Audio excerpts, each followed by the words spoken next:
Et bienvenue au Sancho, on se retrouve aujourd'hui pour l'UFC 287. Avis et pronostic, c'est parti générique.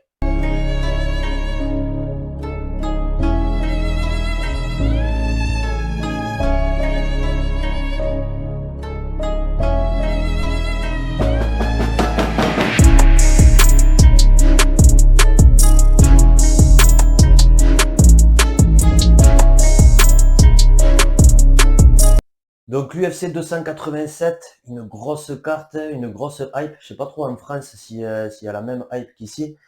Mais vu les noms, ici on est super hypé. Si tu suis l'UFC et tout, franchement, tu dois être à bloc. En plus, il y a des nouveaux noms, il y a des vétérans, il y a un peu de tout. Ouais. C'est une carte bien remplie, ouais. Il y a un gros rematch, donc un main event dont on va passer directement. Donc Alex Pereira contre Israël Adesanya. Alex Pereira qui est underdog à 2,25 et pourtant le champion. Et Israël Adesanya à 1,62. Rappelons-le, rematch, quatrième fois qu'ils s'affrontent, tout combat sport confondu. Deuxième fois en MMA. Deuxième fois en MMA.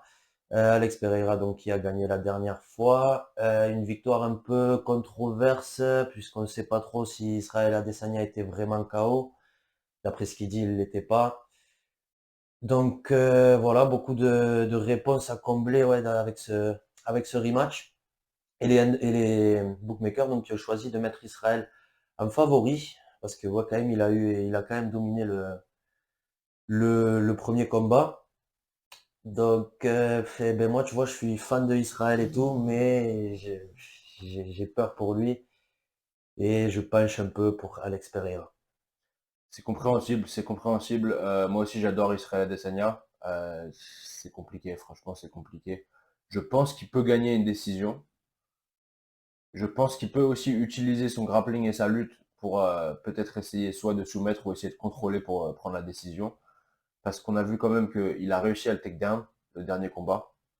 Je ne sais pas si c'était son but, par contre, au dernier combat. Je pense que son dernier combat, il ne comptait pas vraiment faire de grappling. Il a été obligé de faire du grappling. Mhm. Tu vois. Donc je pense que pour ce combat-là, il va avoir une différente approche et je pense qu'il va mixer les takedowns assez tôt pour vraiment mélanger tous les aspects et puis pour un peu porter sur Pereira, quoi, pour enlever un peu sa force petit à petit. Ça va être compliqué de le terminer. Alex Pereira qui s'est quand même fait terminer une fois par étranglement arrière. Donc c'est possible, c'est là. Israël Adesanya qui s'est jamais fait soumettre. Juste TKO une fois par Alex Pereira. Et avant ça, il a perdu cette défaite. Avant ça, c'était contre Jan Blachowicz par Mm. décision. C'était vraiment, vraiment serré quand même. Donc, c'est pas impossible, tu vois ce que je veux dire. C'est probable qu'il gagne une décision. Mais je comprends la peur des gens. Je comprends ta peur sur le pouvoir de Alex Pereira. Après, il y a des gens, il y a des combattants comme ça et tu peux pas les battre, tu vois. Il a ton numéro, il sait comment te battre et tu Ouais, peux c'est pas le ça. battre. Est-ce que c'est possible avec Alex Pereira? Ben, on aura la réponse à l'UFC 287, franchement. Ça, c'est un combat de ouf. Mm. C'est vraiment un combat de ouf. Euh, Rappelons-le, Israël qui a perdu à chaque fois, hein, que ce soit au oui. kickboxing ou en MMA. Mais Donc le premier combat en kickboxing, pour moi, il avait gagné, hein. ouais, ouais, ouais. Oui, c'est ça. Bah, à chaque fois, c'est des scénarios un petit peu bizarres. Même la fois où il s'est fait KO, la deuxième fois en kickboxing, il gagnait tout le combat Ouais, et il se fait KO. Mais ouais, revenir de ça, à chaque fois la même personne et tout, ça doit le hanter quand ça même. doit le hanter, ça doit le hanter. Après, Et, Alex Pereira, il a un style prédictible. Je pense pas mm, qu'il va vraiment changer son style maintenant à 35 ans. Euh, alors qu'il a déjà battu Israël comme ça, je pense pas qu'il va changer son style. non. Donc le positif, c'est qu'Israël, il sait ce que Alex Pereira va faire. Il le savait aussi au premier combat, tu vois. J'ai peur qu'il nous surprenne justement et qu'il essaye de le take down d'entrée, tu vois, qu'il fasse un truc qu'on s'attend pas. Il a quand même du monde autour de lui. Dans le moment du MMA, je pense à Glover, à des mecs comme ça, Oui, c'est sûr, c'est sûr. qui peuvent l'amener sur d'autres gameplays et tout. Ouais, je serais pas étonné qu'il nous sorte un truc auquel on s'attend pas, tu vois. C'est possible. Sur la lutte ou sur le jiu-jitsu, pourquoi pas. C'est fort possible. Franchement, en plus, même si Alex gagne encore, ce serait pas mal pour la division. On pourrait voir contre Robert Whittaker, on pourrait voir contre Khamzat, Ouais, on pourrait le voir contre possiblement Marvin Vettori, des gens qui peuvent mélanger les takedowns. mm, Ça serait intéressant. Ça serait intéressant. Je pense qu'il y a beaucoup de gens qui peuvent donner des combats différents dans cette KT là en ce moment. Tu vois. Avec Israël, il était vraiment au-dessus. Il n'y avait personne qui pouvait le battre. Même si le deuxième combat contre Robert Whittaker était quand même très serré, Israël, il était vraiment au-dessus de tout le monde à part Whittaker. Et là, si Alex gagne, par contre, je pense que là, on aura beaucoup plus de mouvements dans cette division, tu Mhm. vois. Mais bon, en restant sur les termes techniques du combat, je pense qu'Israël a plus d'outils, mais il a moins de pouvoir. Moins de pouvoir, il est plus précis que Alex Pereira. Le truc, c'est que Alex Pereira, il en a besoin que d'un, tu vois, pour le mettre couché. Ouais. Pour le mettre couché. Même s'il l'avait fait avec le volume la dernière fois, c'était le gros crochet qui l'avait touché. Et le volume a continué la séquence. Mais en vrai, c'était le crochet qui avait vraiment sonné Israël. Ouais, ce sera intéressant. Ce sera intéressant. Moi, je vais prendre Israël par décision pour le jeu du podcast, mais je suis pas non plus à 100%, les gars. Je suis assez confus sur ce combat. Ça reste quand même un combat très équilibré malgré tout, hein. Mais ouais, je vais prendre Israël par décision. Moi, je vais prendre Alex Pereira par décision. Ça me fait mal au Ouais, cœur, mais ouais, vu la cote et tout, l'underdog, je vois plus de chances pour Alex Pereira. Et je me demande la confiance, ouais, Israël, où elle en est contre ce gars-là. Après, pour l'histoire et tout, ce serait magnifique. Et je ouais, risque de mettre un petit billet, tu vois, sur Israël, un petit truc à en apporter. Mais, euh, mais ouais, j'y crois. J'ai du mal à y c'est croire. compliqué. Après, Mm. je pense que la confiance d'Israël sera la même. Il est vraiment fort mentalement. Tu le voyais après la défaite, il Ouais, était ouais, ouais. tranquille, tu vois. Mm. Il était arrivé avec la fourrure et tout. You know, I keep the same energy. J'ai vraiment kiffé ce qu'il a, ses discours après la défaite. Il avait fait aucune excuse, même si pour moi l'arrêt était prématuré, hein, pour moi. En tout cas, il était toujours sur la fence, sur la cage, il se défendait bien. S'il s'est fait toucher, oui, mais il était toujours debout. Je pense pour un combat pour la ceinture de cette KT, franchement, j'aurais voulu voir un vrai finish, quoi. Ouais. Mais bon, Ouais, je crois qu'on peut passer donc au main event. Donc oui, Gilbert Burns contre Jorge Masvidal. Gilbert Burns qui part favori à 1,17 et Masvidal à 4,55. chaud. Gros écart là dans les cotes. Un peu manque de respect quand même envers Georges Masvidal. Bon, rappelons-le, il s'est battu la dernière fois pour le titre et s'est fait KO par Kamaru Usman. Est-ce que tu comprends toi cet avis des bookmakers? Oui, je comprends. Ouais, On sort sur un Gilbert Burns qui a une ouais, qui. prestation extraordinaire contre le Neil Magny. Hmm, Et là, on a George Masvidal qui perd 3 combats d'affilée. Bon, je sais un contre Ousmane en short notice, mais quand même, il avait perdu tous les rounds. Ensuite, le combat contre Ousmane où il s'est fait KO. Et ensuite, le combat de Colby, Colby ouais. Covington où il s'est fait vraiment contrôler tout le combat. Bon, il l'a droppé une ou deux fois, il me semble, au troisième round. Une fois au troisième, une fois au quatrième, je crois. Il l'avait sonné au troisième et droppé au quatrième. Mais bon, c'est compliqué. Je vois pas trop l'avenue de Georges Masvidal à part un gros KO. Ouais, une patate chaude Hmm. qui est sortie. Après, on a vu Gilbert Burns se faire KO à 155 contre Dan Hooker. Mais le mec, il est immense. Tu vois, je pense que la wake cut, ça a vraiment dû le sécher à mort. Hmm. Ça a dû le sécher le cerveau. Après, il s'était fait arrêter par un coude, il me semble. Quelque chose comme ça avec Dan Hooker. C'était quand même à l'époque, c'était un bail. Il s'était fait KO par Ousmane.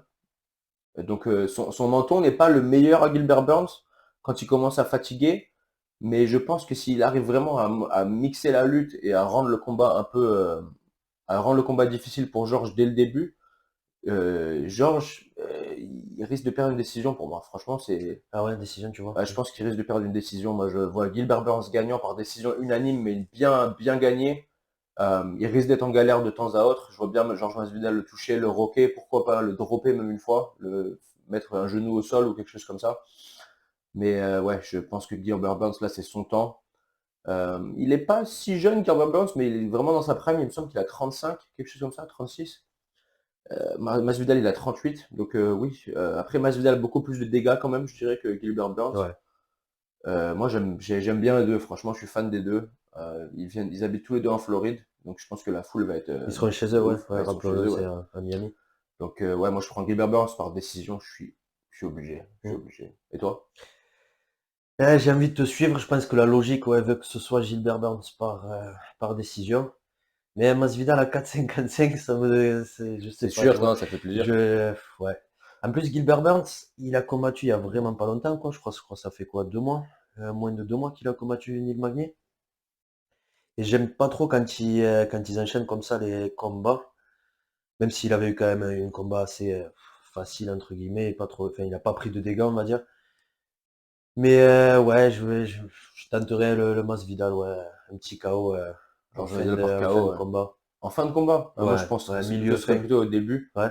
Georges Masvidal avec une boxe extraordinaire, il peut Mm. switcher, des gros kicks, il kick vraiment, vraiment violemment. Il a quand même une belle défense de takedown. C'est juste qu'il combat les meilleurs, tu vois. Il combat Kobe Covington et Usman. Donc Ouais. forcément, il va se faire takedown, même si sa défense est vraiment bien. On l'avait vu au premier round, au premier combat de Usman. Mouvement latéral, il bouge bien sa tête. Il s'est fait KO qu'une fois par Usman. Gilbert Burns ne bouge pas autant sa tête que Masvidal. Ses mouvements sont pas aussi jolis, on va dire. Il n'est pas aussi clean, mais il est durable. Je pense qu'il a une meilleure cardio. Et je pense qu'il sera en meilleure forme. Et il est plus actif. Il est plus Ouais, actif, ouais, tu c'est vois. sûr. Donc, ouais, non, c'est sûr. Ouais, donc on peut passer au prochain combat. Donc on enchaîne avec Rob Font contre Adrian Yanez. Adrian Yanez favori à 1,55 et Rob Font à 2,35. Adrian Yanez, nouveau prospect qui arrive en force. Donc on comprend enfin je suis de l'avis des bookmakers. Rob Font quand même qui n'est pas n'importe qui, hein, 2,35, quand même C'est c'est sûr. une belle cote. Il peut gagner ce combat. Je dirais que c'est le premier gros test pour Adrian Yanez c'est quoi, dans le top 10, ouais. Oui, là, c'est le top 10. Ouais, là, Mm. c'est chaud. Là, Rob Font, très belle boxe. Il s'entraîne avec Calvin Keitar à Boston, là, au New England Cartel. Euh, Rob Font, vraiment fort en boxe. Une boxe trop clean. D'ailleurs, on l'avait vu contre Chito. Il avait vraiment beaucoup travaillé Chito. D'ailleurs, ses numéros de frappe étaient beaucoup, beaucoup plus élevés que Chito. C'est juste que Ouais. Chito avait les plus grosses réponses. Mais ouais, Rob Font, vraiment technique. Une belle défense de takedown. Là, je pense que ça va se jouer plutôt en striking. Rob Font qui adore boxer. Adrian Yanez qui adore boxer. Ouais, qui met beaucoup de KO. Beaucoup de KO. Et quand il met pas des KO, il met des belles décisions Ouais. bien, bien travaillées. Rob Font qui a quand même pris cher ses 2 derniers combats, mais là il revient d'une grosse pause.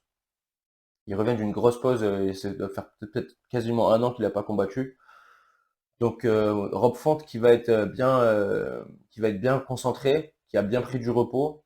Je pense que Rob Font peut le faire. Adrian Yanez, il n'a pas encore combattu quelqu'un de cette envergure. Rob Font qui a quand même battu Sergio Pettis, on se rappelle, le champion de maintenant de Bellator. Donc non, c'est sûr, tu l'as bien dit, c'est pas n'importe qui. Moi, je pense que Rob Font peut le faire. Je pense qu'il peut le faire par décision.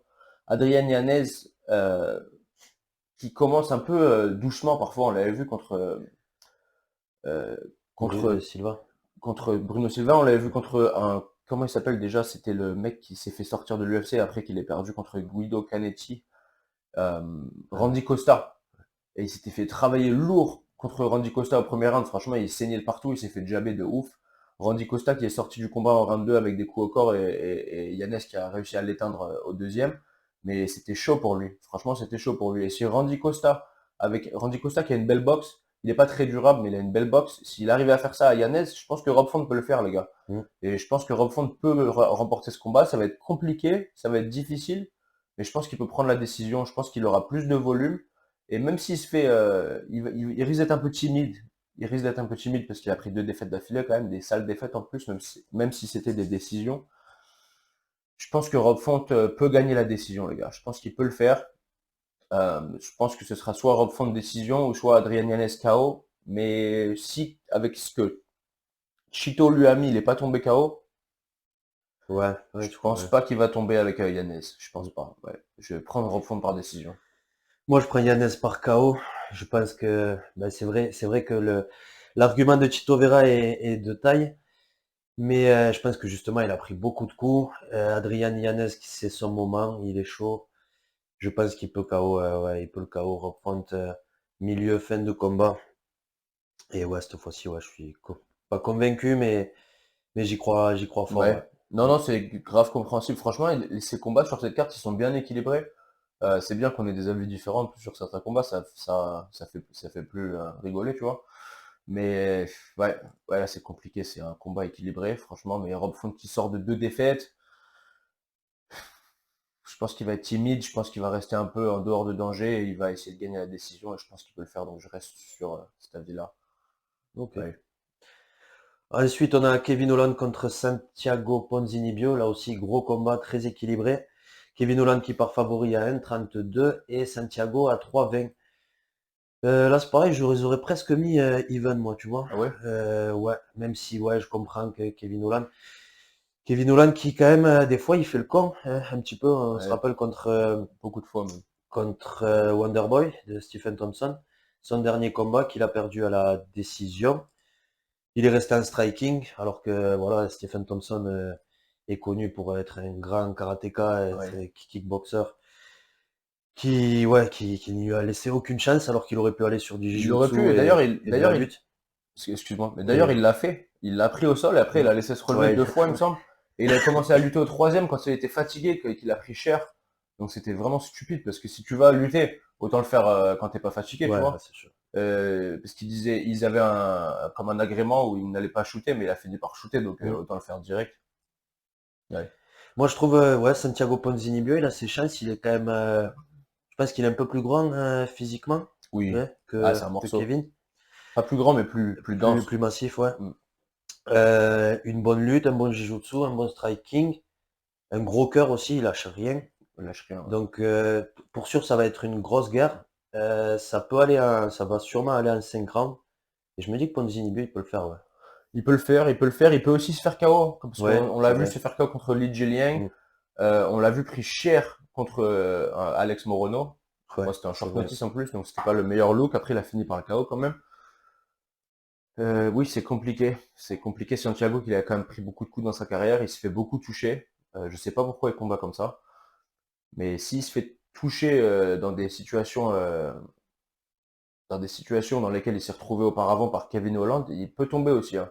Moi, je vois Santiago, s'il combat intelligemment, qu'il mélange les takedowns, etc., je peux le voir prendre une décision, ou même peut-être un ticket au sol. Mais s'il joue trop le con en striking, il peut aussi se faire éteindre par Kevin Holland, tu vois. Mhm. Donc ça aussi, c'est un combat super équilibré. Euh, c'est compliqué, franchement, j'adore les deux. Je me suis déjà entraîné avec Kevin Holland. J'ai déjà rencontré Santiago, il était super cool avec moi. C'est compliqué, mais je crois que je vais prendre Kevin Holland. Juste parce que Santiago, la façon dont il a combattu Alex Morono, j'étais vraiment pas impressionné. Après, je sais que Morono, c'est un mec qui grimpe, mine de rien. Il était sur 4 ou 5 victoires. Mais bon, c'était en short notice. Il n'était pas en top de sa forme, lui-même l'avait dit. Et il a réussi à faire galérer Santiago comme ça. Il a réussi à le dropper une ou deux fois, il me semble, encore dans le combat. Je sais plus si c'est au premier ou au deuxième round. Je vais prendre Kevin Holland par KO. Je vais prendre Kevin Holland par KO au deuxième. Ouais. Moi, je pense que ça va aller une décision. Et j'ai du mal à faire un choix, mais allez, vu qu'il est underdog, et pour le jeu du podcast, je vais aller pour Santiago Ponzinibbio. Ouais, Ouais, ouais, c'est ouais, une décision. 50-50 en Mm. vrai. Franchement, c'est Mhm. 50-50. Je comprends pas ils auraient dû faire un event, tu vois, pour les odds. Ouais, ouais, ouais. Ouais, mais bon. Ouais, donc on peut enchaîner avec le combat suivant, donc combat qui va ouvrir la carte principale de l'UFC 287. Raúl Rosas contre Christian Rodriguez. Raúl Rosas 1,41 et Christian 2,75. Raúl Rosas, rappelons-le, plus jeune combattant de l'UFC, un de tes partenaires d'entraînement aussi, puisqu'il s'entraîne à Ten Planet, Oui. comme toi. C'était d'accord, je suppose, avec les bookmakers. Est-ce que tu crois qu'il va nous faire encore une super prestation? Rappelons-le, 7-0, les deux fois qu'il a combattu à l'UFC, de très belles prestations, des soumissions. Une fois au Contenders et une fois à Ah oui, l'UFC. c'était au Contenders la première fois, c'est vrai. Il avait combattu Mando Guterres, qui est d'ailleurs dans l'équipe de Conor McGregor à l'Ultimate Fighter. Mhm. Mando Guterres qui n'est pas le plus technique au sol, mais qui a quand même réussi à défendre toutes les soumissions de Raoul. Il a fait un peu galérer, il l'a amené à la décision. Christian Rodriguez, Chirod, c'est un monstre, les gars, par contre. Il est 8-1, il a 25 ans. Sa seule défaite, c'est contre un mec qui combat à 66 kilos, qui est vraiment fort, qui vient de battre Darren Elkins, qui est, laisse-moi regarder son nom, euh, JSP, Jonathan Pierce, c'est ça, son nom, Jonathan Pierce. C'est sa seule défaite à Christian Rodriguez. Jonathan Pierce, c'est un mec qui va faire doucement mais sûrement sa route dans le top 10 des 66 kilos. Donc c'est vraiment, faut pas rougir pour cette défaite. Il a perdu par décision. Donc je pense que Raoul va gagner. Je pense que Raoul va gagner, mais je pense pas que ce sera quelque chose de super facile comme avec Jay Perrin, tu vois. Mhm. Je pense qu'il va un peu galérer, il va montrer son cœur. Et je pense qu'il peut prendre la décision parce qu'il aura beaucoup de volume, il a beaucoup travaillé sa boxe ce camp-là. Il a déjà une lutte de fou, il a déjà un sol de fou, on le sait bien. Il a fait des prouesses dans les compétitions de grappling de haut niveau à travers les années, notamment les ADCC Trials. Il avait gagné trois combats de grappling d'affilée. Ensuite, il s'est fait sortir sur un combat qui était fini à 4-2, quelque chose Mm. comme ça, juste pour les points. Il s'était fait passer sa garde. Il avait perdu contre le mec qui avait gagné sa catégorie. Donc, à ADCC Trial, qui est quand même une des compétitions les plus prestigieuses, mine de rien. Donc non, ça va pas être un combat aussi facile que beaucoup de gens le pensent. Mais je pense qu'Arol va prendre, je pense qu'Arol va prendre la décision, mais il va galérer de temps à autre. Ça va pas être Ouais. facile du tout, les gars. Christian Rodriguez, c'est pas n'importe qui. Et il peut gagner aussi, hein. Christian peut gagner. Franchement, il a un très bon sol. Il est vraiment rapide en striking. Des belles entrées de lutte. Il mixe tout bien. Il a une belle cardio. Il s'entraînait avec Anthony Pettis pendant des années. C'est pas un peintre, les gars. Christian Rodriguez, c'est pas un peintre. Mais je prends Raoul par décision. Je te suis là-dessus, ouais. Espérons qu'il gagne. Ensuite, on peut enchaîner avec les préliminaires. Une super carte Ouais, aussi. Kelvin Gastelum contre Chris Curtis. Kelvin Gastelum, rappelons-le, qui devait affronter Nassourdine Imavov et qui avait pull out le premier jour de la semaine, je crois, enfin, la même semaine. Et Chris Curtis qui pourrait être un futur adversaire de Nassourdine. C'est un partenaire d'entraînement de Sean Strickland, un de ses meilleurs potes. Je suis avec Chris Curtis là-dessus. Kelvin Gastelum qui, dans ses derniers combats, est un peu sur la pente descendante. Et Chris Curtis qui est monstrueux, même qui gagne ou qui perd, il rigole pas. c'est ça, c'est ça. Kevin Gastelum, il a un menton d'acier, mais combien de temps ça va durer, tu vois? Mm. Chris Curtis a une boxe de ouf, il va vraiment bien encore. D'ailleurs, si vous allez le trouver sur Facebook, sa photo de profil, c'est lui qui touche le corps d'un mec en sparring à extrême. C'est sa photo de profil. Mais ouais, non, franchement, Chris Curtis, une boxe magnifique. Je pense qu'en boxe, ils se touchent les deux.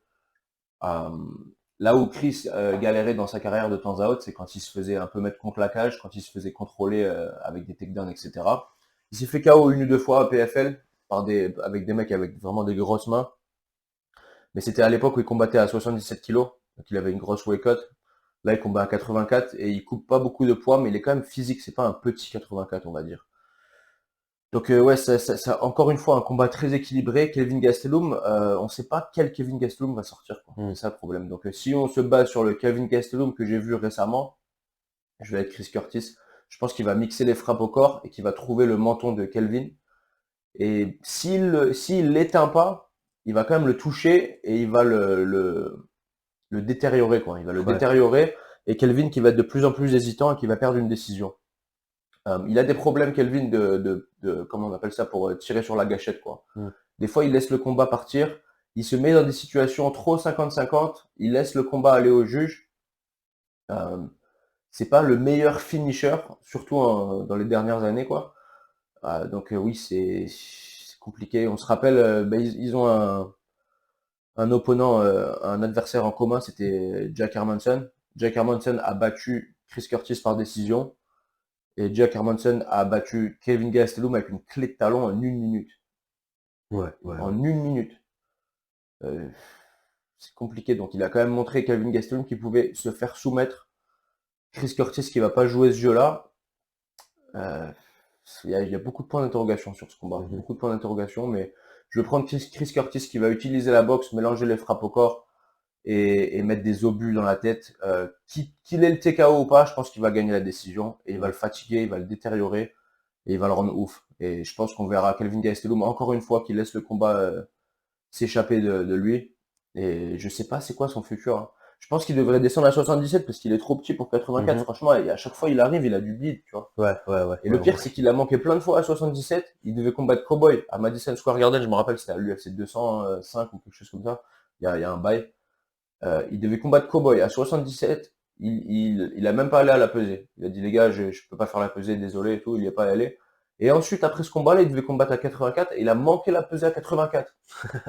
Ouais, Donc, ouais, ouais, abusé. je me demande des fois, est-ce qu'il prend le sport au sérieux, tu vois, Kelvin Gastelum. Mais il y a Mhm. aussi beaucoup de pull-out. Donc, ouais, je sais pas là où il en est. Je vais rester sur Chris Curtis. Ouais, moi aussi, je vois un petit KO pour Chris Curtis. Ensuite, on descend, il y a Michael Chiesa contre Li Jingliang, là aussi, combat très équilibré. J'ai un peu peur pour Li Jingliang, malheureusement. Pour Michael Chiesa, je pense qu'il va utiliser la lutte et le C'est jiu-jitsu. ça, c'est ça. Et Li Jingliang qui est pas prêt pour ça. Ils ont pas été cool, je trouve, niveau match-up pour Li Jingliang. Après, Rappelons-le qu'il revient d'une décision un peu bizarre contre D-Rod, Rodriguez. oui. Ouais, ils ont pas été Il cool. n'a pas recombattu depuis? Non, non, non, c'était sa split décision, Hmm. sa dernière défaite. Ouais. Par contre, je me rappelle, le manager de Li Jinliang m'avait parlé de quand il avait sauvé la carte là, qu'il a Mm, combattu mm. D-Rod, ils lui ont dit qu'il pouvait choisir son prochain adversaire et qu'il le payait 500 000 pour le prochain combat, pour avoir pris le combat Un en short dessous de notice, ouais. poids et en Ouais, short ouais. notice, etc. Donc, quoi qu'il arrive, il va prendre un gros chèque. Et je pense qu'il a pris le mec qui peut-être pensait être le plus prenable dans le top 10. Mhm. Peut-être qu'il peut le KO, hein. Ah, Après, il peut, oui, c'est sûr, il peut. Mako Chiesa, ça fait longtemps qu'on l'a pas vu combattre. Son dernier combat, c'était contre Sean Brady. Il avait gagné le troisième round, perdu les deux premiers, donc perdu la décision. Il n'avait pas vraiment réussi à utiliser sa lutte en début de combat. Mais c'était Sean Brady, les gars. Sean Brady, c'est mm. un grappleur. Là, c'est Li Jinliang. On a déjà vu Li Jinliang se faire vraiment mais séquestrer contre un adversaire qu'ils ont en commun qui était Neil Magny. Mm. Et Michael Chiesa a réussi à lutter Neil Magny et à le contrôler et à gagner le combat. Et Neil Magny arrivait à lutter et contrôler Li Jinliang. D'ailleurs, ce combat, il a été effacé de l'internet en Chine. Ah Si ouais? tu vas en Chine et tu veux regarder ce combat, il n'existe pas parce qu'il a tellement pris cher tout le combat, ils l'ont enlevé de l'internet. Mhm. C'est Adam, un ami chinois qui s'entraîne avec nous qui m'a dit ça. Et ouais, donc c'est compliqué franchement. Je sais pas si c'est lui qui l'a vraiment choisi, mais Michael Chiesa c'est un vraiment bon lutteur. De temps à autre, il s'est déjà fait soumettre. On se rappelle contre Georges Masvidal, on se rappelle contre Vicente Luque, mais il s'est fait soumettre par des très bons grappleurs quand même. Et il joue le jeu du grappling. Li Jingliang ne joue pas vraiment le jeu du grappling, il ne joue pas vraiment le soumission pour soumission, il va pas aller sur des guillotines et Mm. repartir sur une guillotine à lui ou se mettre dans des kimura, échapper à la kimura, comme beaucoup de phases des combats de Michael Chiesa qu'on voit contre des bons grappleurs. Donc je pense que Michael Chiesa va prendre la décision. Ouais. Ouais, et je l'ai vu à l'UFC PI plusieurs fois, c'est un morceau. Je sais pas comment il arrivait à combattre à 70 kilos avant. Mhm. Je lui ai demandé, il m'a dit ouais, c'était il y a des années, j'étais plus petit, etc. Mais enfin, les os qu'il a, c'est un morceau, il est immense, compliqué, tu vois. Vraiment compliqué, je Ouais, sais je pense qu'il faut le pas. soumettre aussi. Ouais. Soumettre, Ouais. c'est possible, c'est Mm. possible. En tout cas, je sais pas comment il arrive à faire arrivé à faire les 70 kilos à l'époque. Parce que là, même pour 77, pour moi, il est grand. On dirait un 84, le mec. Et Li Jinliang, il est pas si lourd que ça, hein. Mm. Li Jinliang, ouais, c'est compliqué. C'est compliqué. Je vais prendre Michael Chiesa décision. Toi, tu prends soumission, hein. Ouais, ouais, malheureusement. Juste avant, on a un combat féminin, Michelle Waterson-Gomez contre Luana Pinheiro. Là-dessus, tu as quelques mots à dire sur ce combat? Je suis pas trop fan de voir les combats de Michelle Waterson. Elle fait beaucoup de shadow boxing, j'ai l'impression, devant ses adversaires. À l'époque, elle avait des beaux kicks, etc. C'était beau parce que ça touchait.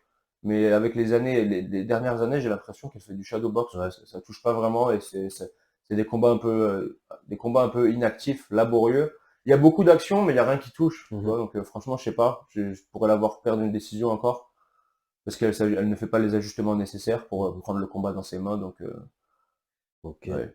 Juste avant, un combat poids lourd, Chris Barnett contre Chase Sherman. Ça va être un combat rigolo là aussi. Ils ont Chris aucune. Barnett, à chaque fois, il est, euh, il est entertaining quoi, à voir. C'est ça, ouais.